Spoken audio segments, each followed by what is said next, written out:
Good morning, everybody. Keith Dykes here with W.K.D Construction, and today we are on the Melton Farm Project.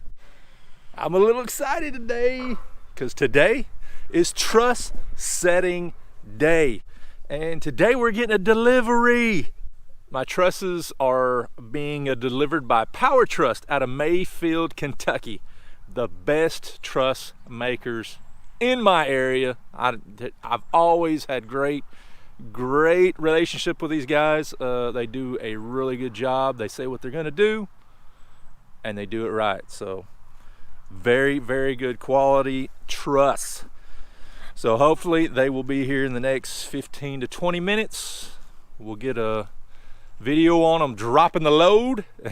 that sounded horrible, but dropping the trusses.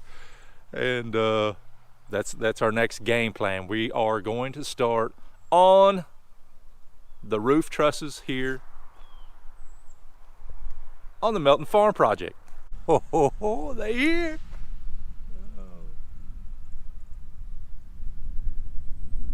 He gonna back that dude in. They good. He good. He's a little too good.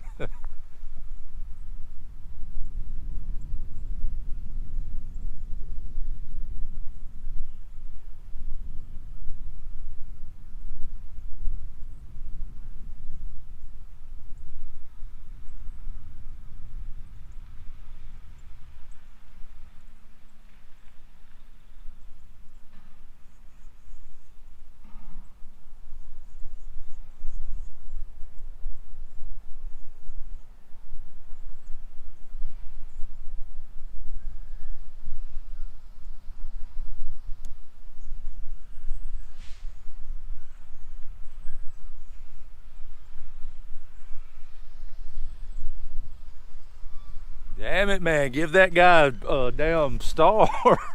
He done good.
Yes, sir.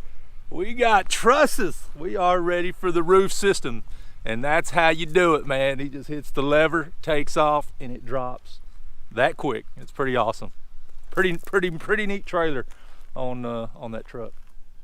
Next plan of action is we will get set up on top of the top plates over here on the house, get everything laid out where we need all of our trusses to go, and get the old boom for the forklift and a sky hook.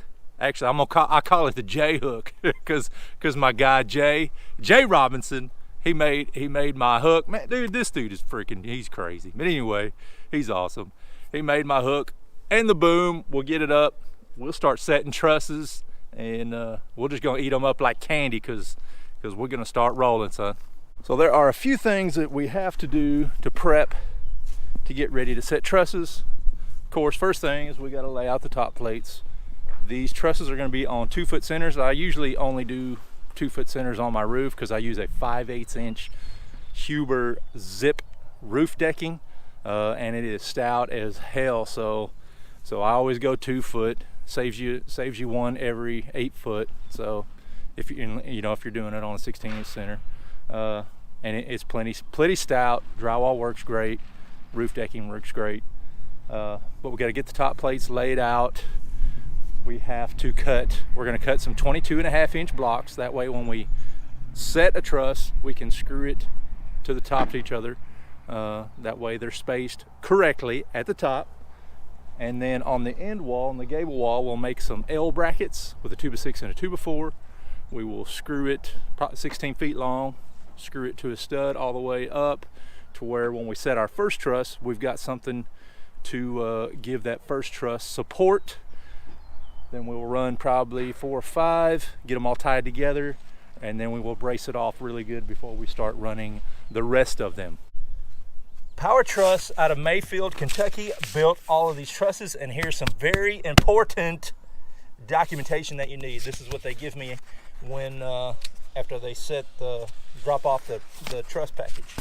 Let me get to it here. Of course, it tells you everything, but right here, look, lateral bracing. It tells you what cord, where to put it, how far apart, the nailing, everything, every single thing to make this roof system structurally sound as they draw it.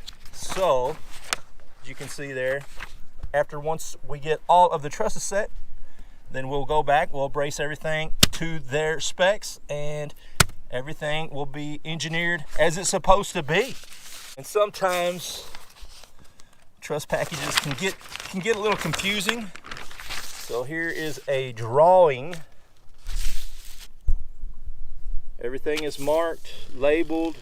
I've got 5 different trusses. This is the layout. Everything, like I said, is on 2-foot layout, and the wind is not helping me. So this is what we will lay everything out by and go from there. So here is a cool thing that Power Truss does. They send it to you on a 3D viewer, which their app is My Tech Viewer. It's gonna go. It ain't gonna go, man. Come on now. There we go. But they send this to you. It's a 3D picture. You can turn around, see what it looks like before you even start building. I don't know if you can see it right there, but we are going to have attic storage in there. So that's cool. Definitely cool. I like that feature. It is pretty dang neat.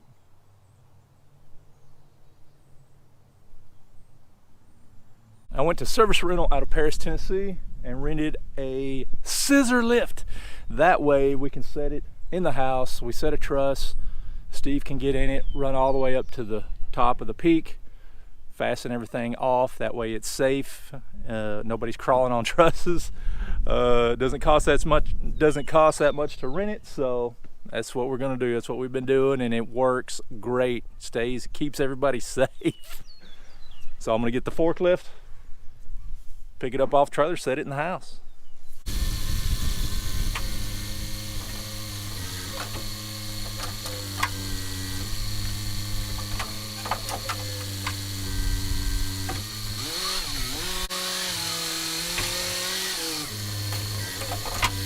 This lift is a 3219, so it's 32 inches wide, and it'll go 19 feet tall, and it will fit, barely fit through a 36 inch by 82 inch opening. So keep that in your pocket.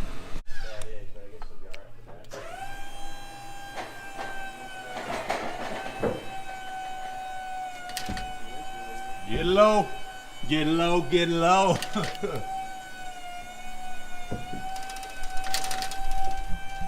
Got it, snuck right through there.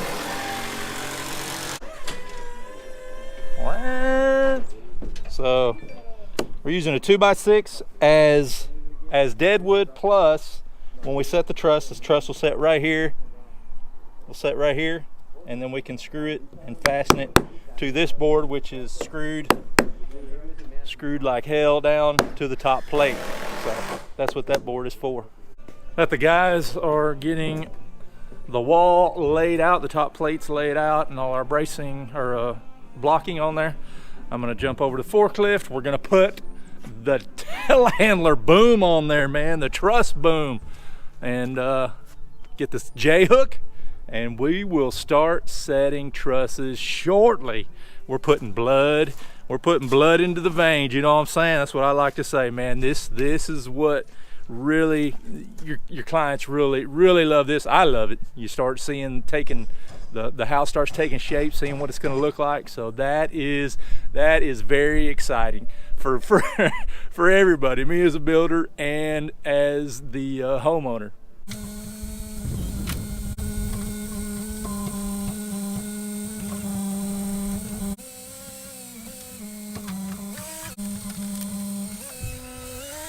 And the thing I like to do before I unstack everything, they bring them, you know, everything's stacked the same way. A lot of times they'll have it spray painted, but I went ahead and marked an X.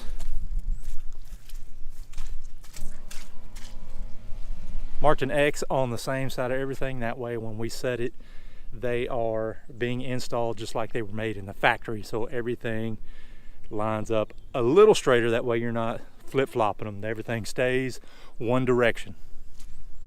So we got the old truss boom on and the faithful J-hook. Man, I've set more trusses with that thing than I can count.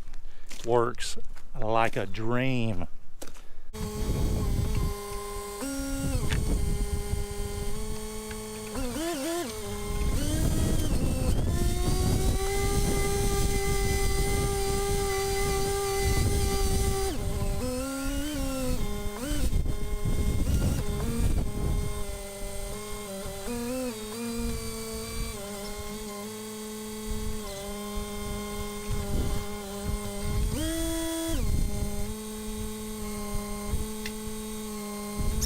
Alright, so the first gable truss is set.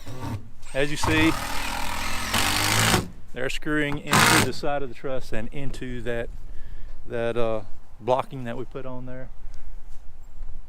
Then we got our L brackets, which is 2x6, 2x4 screwed to the stud all the way up, and then we have some plywood spacer up top. That way we can go ahead and screw to it and we won't have to worry about it not being out of plumb. This is the only one, as you can see,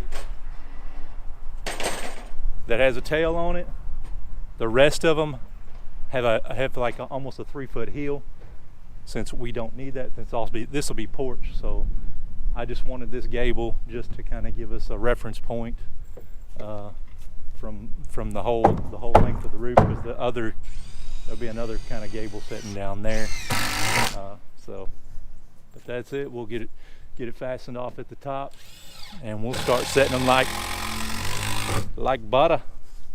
And now that we know where our trusses are going to set, we will take a string and probably string the back. I think we're going to string the back, and then Brent can set all of his trusses to that string. I know you can go to the wall, but I don't like to do that. I like to go to the string. That way we know everything is straight. We're going to string this back wall. That way we can set all the trusses to it. But I'm going to use this block. I got my laser set up because it's like 52 feet and it's windy as hell.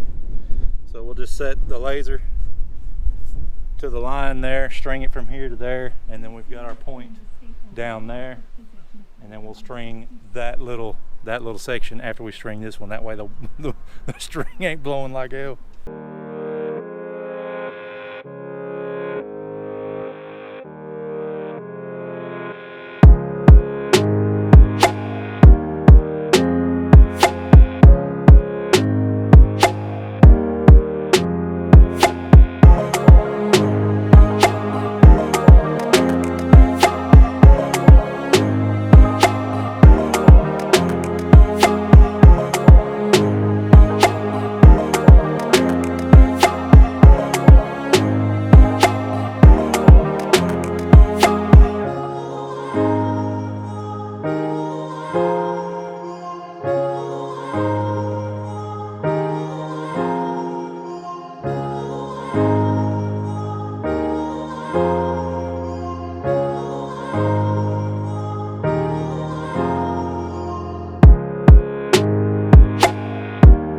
Now we have a few trusses up. We've got 5. trusses up, and now we're gonna brace them off before we get too crazy. So we took a chalk line, and from that, on this layout, we chalk the line all the way across there. That will give us a point to fasten to on the center wall. And then from there, we'll run a 2x4 brace temporarily from the bottom of the truss to up there on the top of the gable. That way we've got some structure, and then we'll go back to, and we'll do some diagonal lateral bracing on the top, on the very top, just to give it some extra hold this evening.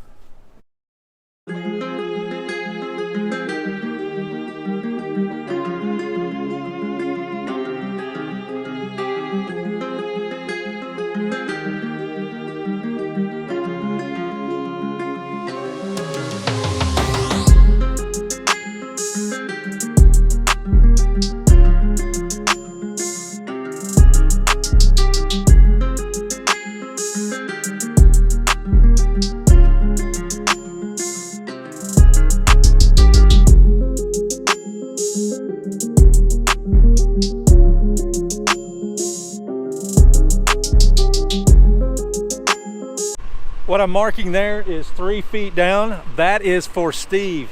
That way he can put his blocking in there and he don't have to measure up in the sky. I can go ahead and do it on the ground. It's easier for me to do it versus him trying to do it in there. So I just marked those. Measure 3 feet, we'll mark them all. Of course, they're all different because the trusses, they're all different. They're all measured from the peak. So it just makes it easier on him and quicker on everybody else.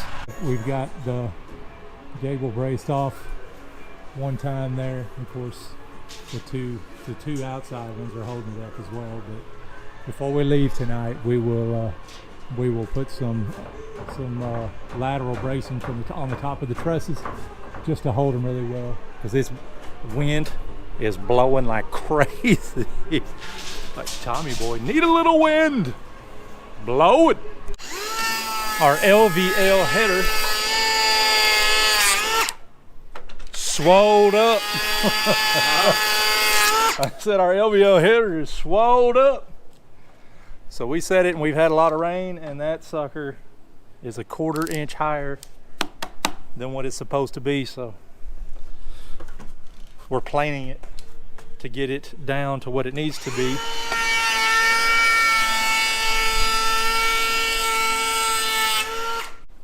We got a few lateral braces. The ridge, the gable is braced. Of course, we got bracing all the way down the middle, so that sucker is pretty stiff right now. Of course, nothing's really straight. We haven't strung anything as far as top to bottom, but that will come later. I don't know about y'all, but I am glad that I own a telehandler forklift, man. That son of a bee is the most versatile tool on a job site that I have on any job. Man, it makes everything, it makes life easier. It don't matter what it costs. I used to rent them. I was renting them by the month. They were like $2,300 a month. I was like, I just got to buy one. So I bought one, and it's the best purchase that I have ever made. Morning too. It's cold this morning. Let's set some more trusses.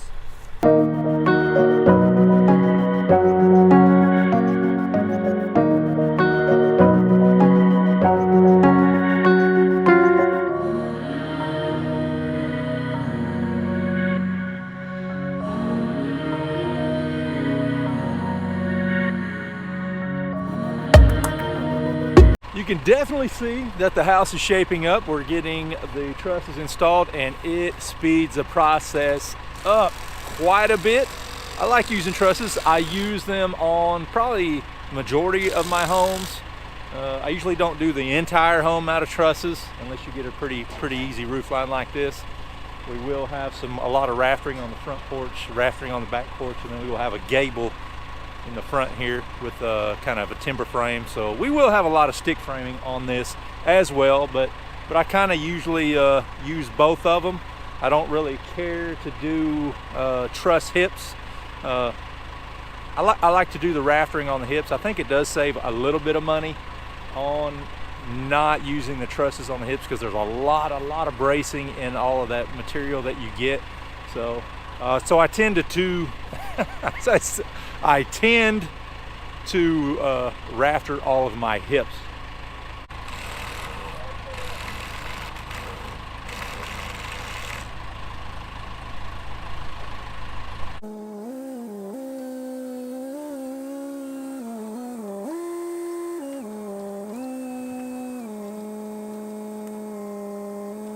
Well, all of the main section of trusses are set. Now we'll get the engineer drawings and see which bracing, which lateral stuff we got which webbing, not lateral, webbing that we need to brace. So we'll get like I said, I'll get the drawings, we'll get up in there and we'll start nailing the piss out of some bracing, man. Yes, sir. I am laying out our 2x bracing, getting it all laid out. That way I can hand it to the guys and they can just nail the piss out of it. But I'm gonna go over here to my schematic. And as you see in the drawing, we need a brace here and a brace here for that lateral bracing. So that's what I'm cutting. And pretty damn cool thing is, I'll have to show you, but they printed where the bracing goes, so that's pretty neat. I hadn't seen that before, so that is a plus. We don't have chalk lines. They've already got it printed onto the web, so I'll show you. So you can see got our web bracing up there. I'll show you what I'm talking about on 3D, or not 3D, I don't want to keep saying 3D printing, but on printed.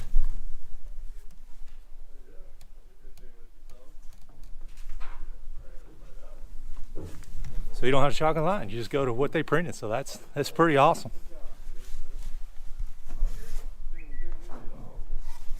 That's one of my favorite ones there. Is it? That one and Cowboy song.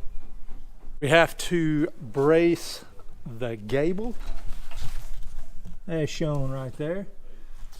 I called my truss guy, make sure that I can brace it just like I always do, and we're going to make a hog's trough, like an L brace, 16 feet long, screw it to all of the vertical studs, and then we will do our diagonal bracing off of that. We've got the gable brace, we put the trough on the gable, and now we are doing our diagonal bracing for wind and seismic loads. And this is actually the proper way to do it. You don't run from the gable down to here to the plate. You actually run like this. You run from the outside plate over to the interior of your truss system. And to get your gable plumbed up correctly, this is the best way, is to use a laser. So I took the laser, we got it set at 8 inches from here. I'm just pretending this is a truss, so I've got 8 inches to my laser. My plumb bob went up to Brent, come up to me, there you go, down just there, right there. He's going everywhere. But anyway, he's measuring up there from the truss, 8 inches. We got our hog's trough up, so we've got a brace from our hog's trough back, and then also from here at the top plate back. So that dude is wind and seismic ready.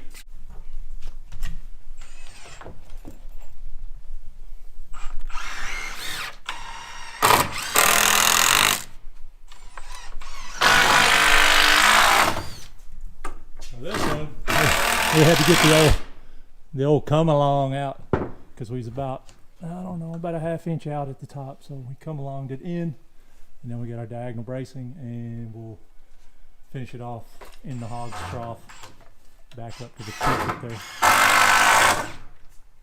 So I come around to the back of the house and the end of the gable. You might be able to see the bracing a little better.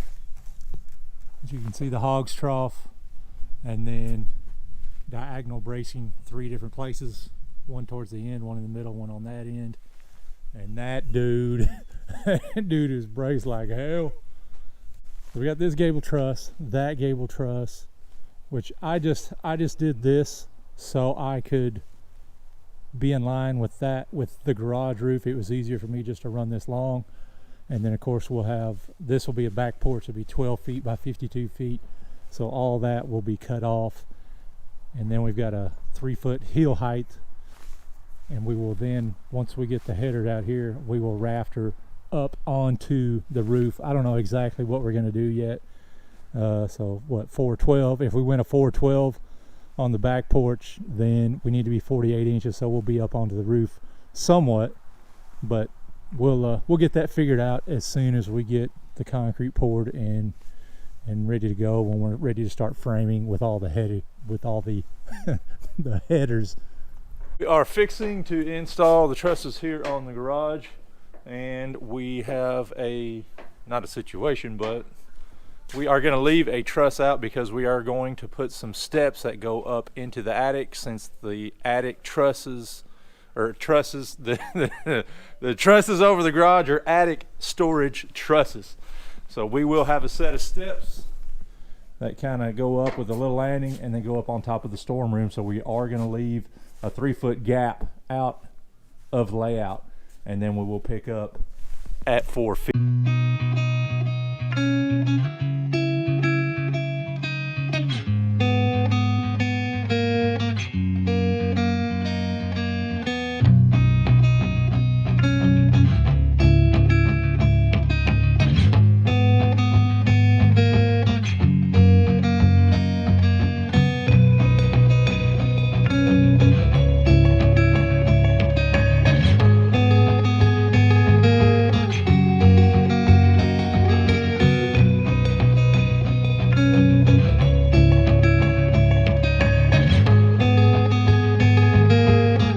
Just about to finish up with the trusses on the garage.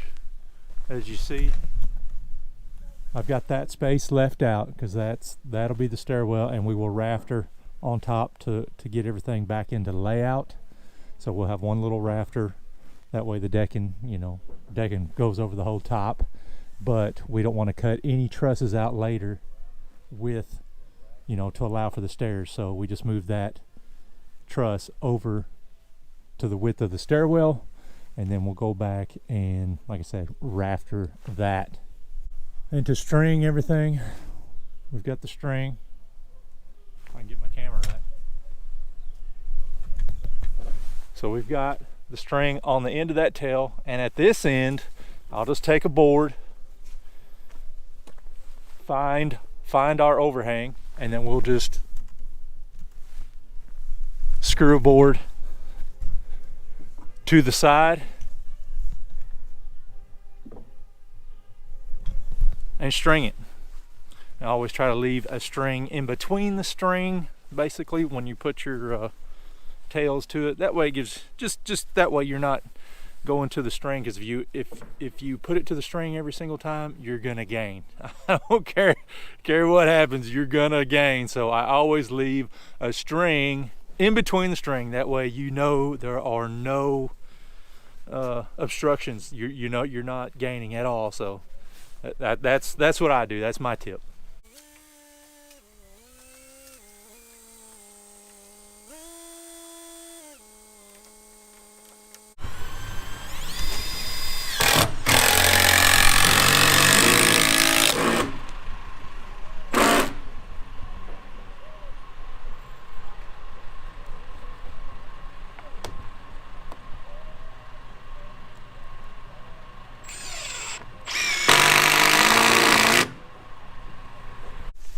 Now that we have the trusses up, we'll get our bracing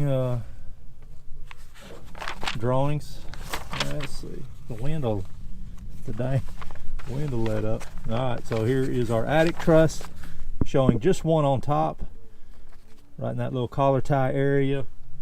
I think I'm going to go ahead, I'm going to run one down each side for right now until we get this solid decked. So I'm going to run one right here and one right here, and that will hold the bottom nice and square. And then they're showing this, we'll stiff that, just that one main center web.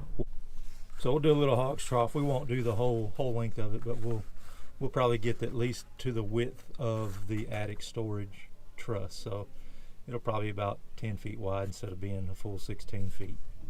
But that'll stiffen that whole gable. All right, to figure out if this wall is straight, I just use the laser instead of getting the string out. That way we know what our bracing needs to be cut exactly. I measured over 3 inches. We measured over 3 inches at that end, put the laser on. Then we measured to the laser, which the wall is 1 inch out. So we measured the whole length to that brace and then subtracted 1 inch. So after Brent gets all this nailed off, we'll stick a couple screws and pull the wall in, and then that will be straight. All right, check it. We got the laser, 3 inches there, and right at 3 inches there.